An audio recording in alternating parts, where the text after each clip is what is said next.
सबसे पहले सभी भारतवासियों को नवमी की बहुत बहुत बधाई और जो देश से बाहर रहते हैं उन सभी भाइयों को भी। हमारे संगठन का काम सिर्फ यही नहीं कि दुर्गा पूजा हो और एक 9 दिन का त्यौहार हो। मेरा जो ड्राइवर था वो मुसलमान था। हम इस चीज़ में कोई भेदभाव नहीं देखते हैं। सिर्फ हिंदू के घर में खाना नहीं गया है, तमाम मुसलमानों के घर में भी हम लोगों ने खाना दिया है। हम औरों की तरह जो भेदभाव करते हैं कि ये हिंदू वाला है, ये मुसलमान वाला है, ये हमने जब खाना दिया तो ये पूछ के नहीं दिया है कि तुम मुसलमान हो या हिंदू हो। उर्दू पढ़े, हम हिंदी पढ़ते हैं। आप कुरान पढ़े, हम रामायण पढ़ते हैं। PFI को क्यों बैन किया, इसको क्यों बैन किया, मुसलमानों से नफरत क्यों है? हम बड़े बड़े मौलाना जो है मौलवी मौलाना, उन्होंने ओपन चैलेंज जाके सामने दिया। और उनके मरने वाला कौन है, हिंदू मरा है कि मुसलमान मरा है, ये तो मालूम पड़ता है कि नहीं मालूम पड़ता है। के नाम पे अभी सरतन से जुदा के मैसेज निकल रहे हैं। तो मैंने मरने के बाद मालूम पड़ा कि 4 मुसलमान और 4 हिंदू मरे। अगर आपका काम अगर 4 देश के लिए कुछ करे, जिस तरह अब्दुल कलाम साहब ने किया था। अब बहुत पढ़े लिखे मुसलमान भी हैं, अच्छी बात है। उसके साथ साथ एक हाथ में कुरान तो एक हाथ में कंप्यूटर।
सबसे पहले सभी भारतवासियों को नवमी की बहुत बहुत बधाई और जो देश से बाहर रहते हैं उन सभी भाइयों को भी। ये हम लोग का 8वां साल है। इस दुर्गा पूजा में लगभग सभी संगठन के लोग शामिल होते हैं। विश्व हिंदू परिषद हो, बजरंग दल हो, तमाम ऐसे ABVP हो, अखिल भारतीय जो अपने महिलाओं का जो संगठन है, माँ दुर्गा सेवा समिति के लोग भी हैं। हमारे संगठन का काम सिर्फ यही नहीं कि दुर्गा पूजा हो और एक 9 दिन का त्यौहार हो। 9 दिन के बाद भी, उसके बाद भी हमारा निरंतर हर दिन काम चलता रहता है। पूरे साल हम लोग कहीं ना कहीं बिजी रहते हैं। किसी भी तरह की कोई आपदा आती है, कोई भी अगर तकलीफ में खड़ा होता है, आके बोलता है कि हाँ हमें ये तकलीफ है, तो माँ दुर्गा सेवा समिति पूरी तरह से अपने फंड से पैसा निकाल के हेल्प करती है। और कोरोना में भी आपने देखा होगा, हम लोगों ने कम से कम 1.25 से 1.5 लाख लोगों तक को भोजन पहुँचाया। 23 तारीख को जब मोदी जी ने कहा था कि लॉकडाउन, तब हम किसी को मालूम था कि लॉकडाउन का मतलब क्या होता है। 25 तारीख ने हमने एक मीटिंग बुलाई। मीटिंग में सबने कहा कि भैया हमें सड़क पर उतरना है, क्योंकि बहुत सारी फैक्ट्रियाँ बंद हो गई है, सब खाने की व्यवस्थाएँ सब बंद हो गई है। अब हम भी लोग को उतर के उन लोगों के सामने आना है जो लोग कहीं ना कहीं खाने में रोटी कपड़ा मकान से असमर्थ थे। तो ये बहुत बड़ा अभियान चला था हमारा, 45 दिन तक चला था, जब तक कि भारत के प्रधानमंत्री मोदी जी का आदेश नहीं आया कि लॉकडाउन में ढील दी जाए। जब तक भारत सरकार ने ढील नहीं दी तब तक हमारा माँ दुर्गा सेवा समिति, विश्व हिंदू परिषद, बजरंग दल, तमाम संगठन के लोगों ने निरंतर सुबह 9 बजे से लेकर रात में 9 बजे तक जितना उनसे हो सका उन्होंने किया। नहीं, मुसलमानों के लिए नहीं। मेरे कोरोना के टाइम में मैंने गाड़ियां भर भर के हजार लोगों का खाना मुसलमान एरिया तक में जाके हम लोगों ने खाना दिया है। मेरा जो ड्राइवर था वो मुसलमान था। हम इस चीज़ में कोई भेदभाव नहीं देखते हैं। औरों की तरह जो भेदभाव करते हैं कि ये हिंदू वाला है, ये मुसलमान वाला है, ये भगवा क्यों पहनता है, ये भगवा क्यों लहराता है, उन लोगों को ये करारा जवाब था हमारा। सिर्फ हिंदुओं के घर में खाना नहीं गया है, तमाम मुसलमानों के घर में भी हम लोगों ने खाना दिया है। हमने जब खाना दिया तो ये पूछ के नहीं दिया है कि तुम मुसलमान हो या हिंदू हो। इंसानियत का ख्याल रखा हमने, और इंसानियत के लिए जो धर्म हमें अपनाना था मैंने वो धर्म अपनाया था। तो आपका संगठन जो है सबको लेके साथ चलता है, कोई बंटवारा नहीं है, कोई ये नहीं कि तुम कौन हो हम कौन है।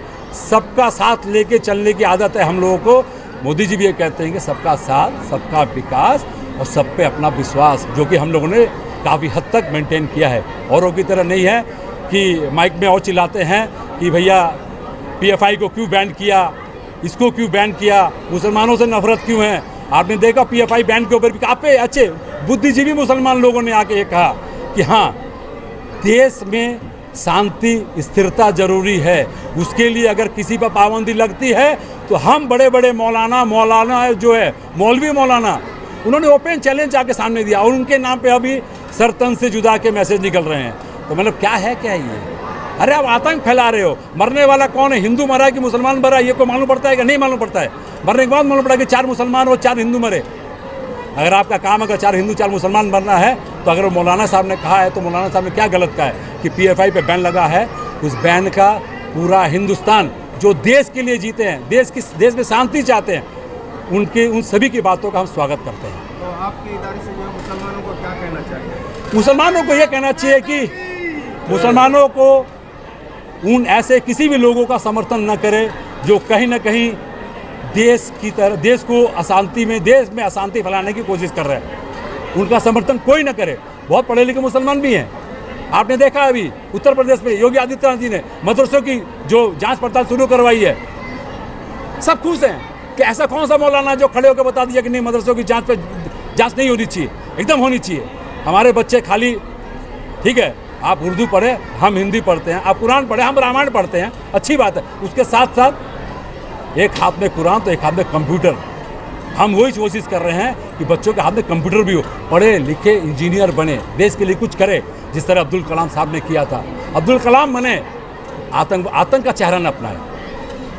हम लोग का यहाँ पे कामाक्षी पल्या में 8वां साल है दशहरा पूजा।